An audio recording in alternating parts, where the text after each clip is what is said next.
Starting out, it was snowing. We've parked somewhere over there, can't see anything. We're freezing, and we have to pee. Yeah, I really have to pee. Starting off strong. What can you say when your sister says she wants to climb a couple 14ers on her 4-day break from school? I mean, for me, there really is only one answer I know. Heck yeah. Also, while we're at it, why not sleep in a car, live on ramen, and drive around Colorado with no real plan? This was a completely unplanned get up and go trip for me. I like to usually think I'm a good trip planner, but I'm not at all, especially in this last year. Everything is just winging it. You know, this trip started the same way as most of my adventures do, with an idea I couldn't shake after my sister suggested that we climb 4 14ers in a day, visit the Rocky Mountain National Park, and drive around Colorado. So I bought my flight from Germany to Colorado the day before, packed my gear, including some microspikes, and drove to the airport for my nice 10.5-hour flight. We had 4 days with a basic plan.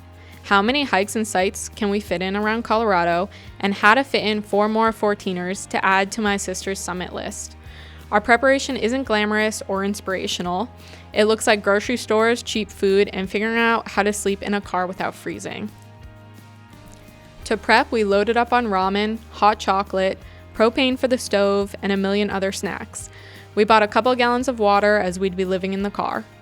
Then we just set down the seats, loaded the car with our sleeping bags, and her blankets and comforter from her dorm for some extra warmth.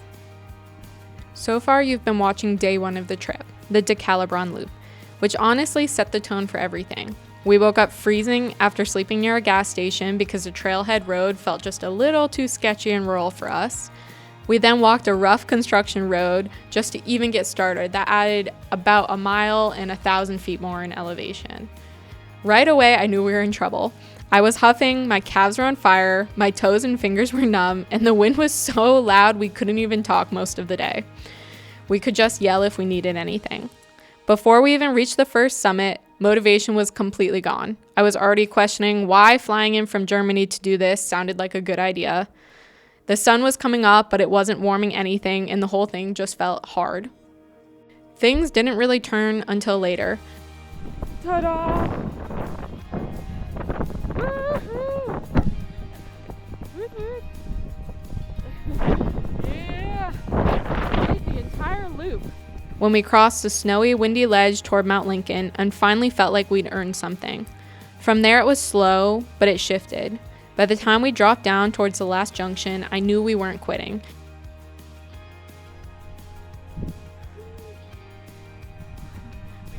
Number 4. Woo-hoo!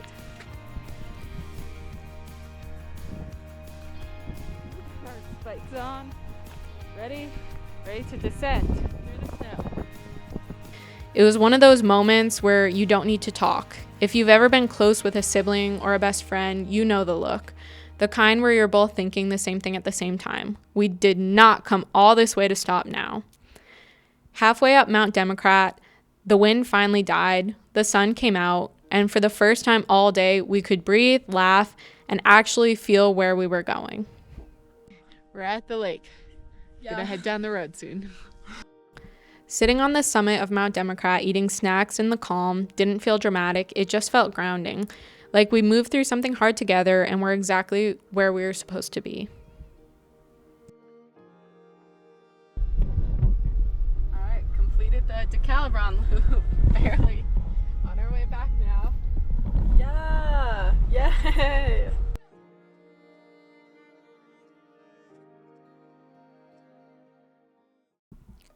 Waking up once again after a chilly night, requiring winter jackets to bed along with sleeping bags and lids comforter, we headed out early to Rocky Mountain in hopes to get parking. The Bear Lake parking lot was full, but luckily we found a spot down the road and were able to hike to the Glacier Gorge Junction parking lot. From there, we were able to get a bus ride to the Bear Lake parking lot. We decided to hike to Dream and Emerald Lakes. We did think the weather would be better today, but the wind was ripping just as hard as the day before, so we honestly didn't spend a lot of time enjoying the lakes with the kind of wind icing our faces and our fingers.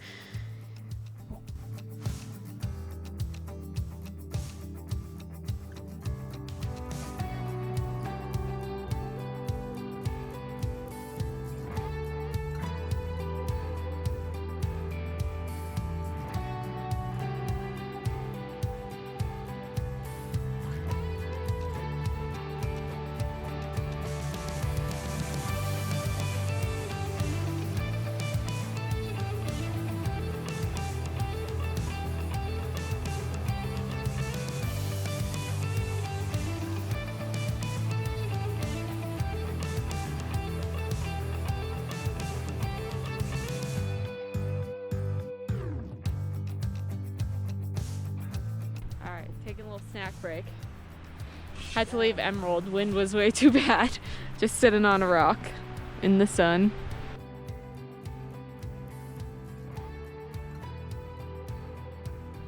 After enjoying our snack and getting back to the junction, we actually decided we were going to do one more lake and then head back to Alberta Falls and back down to the Glacier Gorge Junction parking lot so we didn't have to take the shuttle again.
Made it to the junction.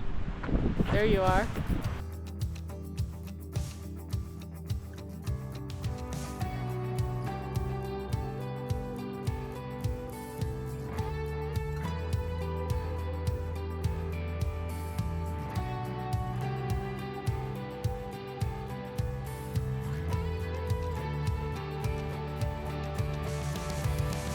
Heading back to the parking lot.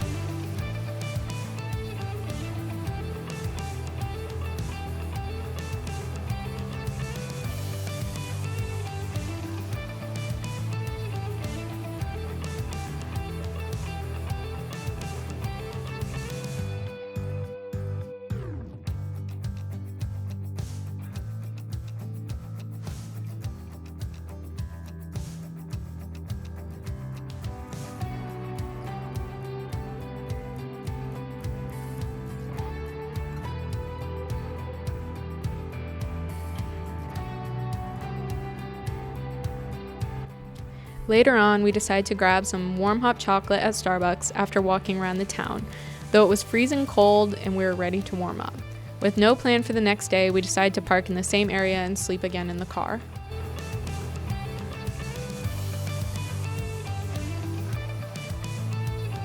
Heading back to the car.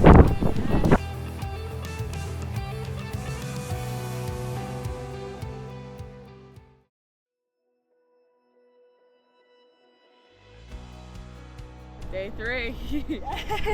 Pat's out the back of the car looking. Alright. It's always about this time in the trip for me where it stops being romantic and starts being real. It's been 2 nights of freezing cold, shivering in our sleeping bags, looking for legal places to park and sleep, and dealing with the extreme wind while hiking. Originally, we thought about doing another 14er on this day, but we are so sick of the weather. After a little bit of research the night before, Lydia suggested we go to Rifle Falls State Park in hopes of better weather and a nice little waterfall and a fun trip driving through Colorado. So that's where we went. The best part of this day was actually the incredible Glenwood Canyon. We ended up stopping there and spending a lot of time taking pictures and experiencing it. It was beautiful and completely unexpected. We had no clue this even existed. Glenwood Canyon stop. Yeah. Didn't know it existed. Exactly.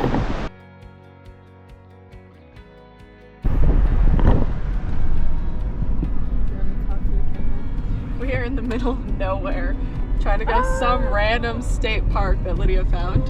Yeah, it looks pretty cool though. We actually really enjoyed this little state park. We loved the waterfall, being able to walk up behind it and above it.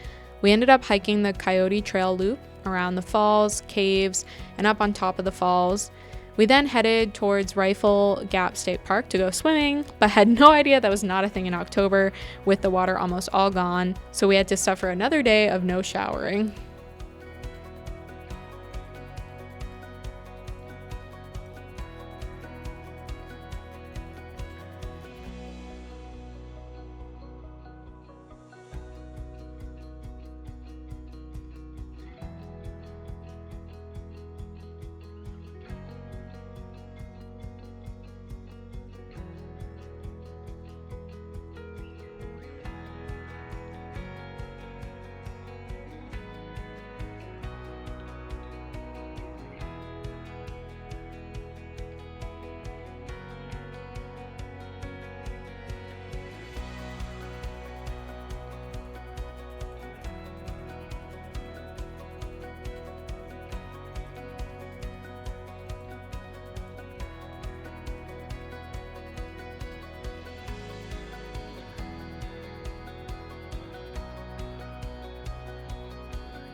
Rifle State Park, right? Rifle Gap State Park. Rifle Gap State Park. We're having a little snack. We tried to swim, not happening today. So water is way too low. And on our way to Aspen.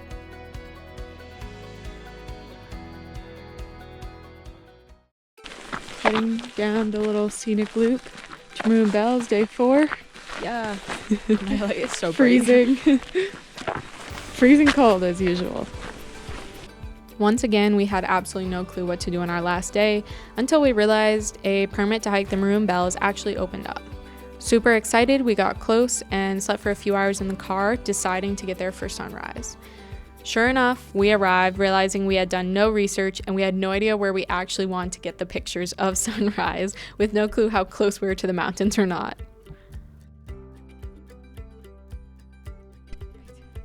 We made it to the lake, Crater Lake. Yep, we made some hot chocolate.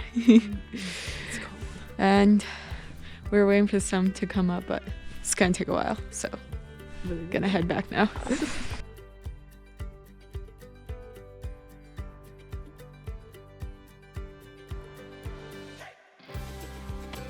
We are officially frozen and heading back to the car. After we had stared into the darkness long enough, as you can see, we eventually decided we were just too far away and that the famous photos have more water, which they do. But we hiked all the way to Crater Lake to watch the sunrise, not realizing it was because of the time of year that the water was lower. So freezing our butts off, We drank some hot chocolate and huddled together, determined to get the photos and enjoy our last morning together. We made the drive all the way back to our starting town that day and passed Independence Pass, stopping in all of the small town country stores along the way.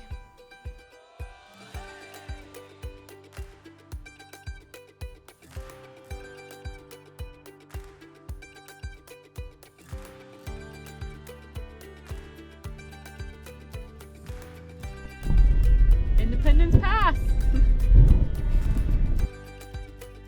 Laughing together in the car, suffering together on the mountain, waking up sore and freezing the next morning, all of it reminds me why I choose this kind of life. Not because it's impressive or exciting or something to prove, but because it strips everything back to what actually matters. Connection to God, connection to family, and connection to the world around me. Excitement in this car. Oh, hi. That was great, Lydia. All right, we're in a Sinclair, the dinosaur, parking there's a lot. statue. We should get a picture with the statue over there. Did you see it? No. It's like over. It's over there.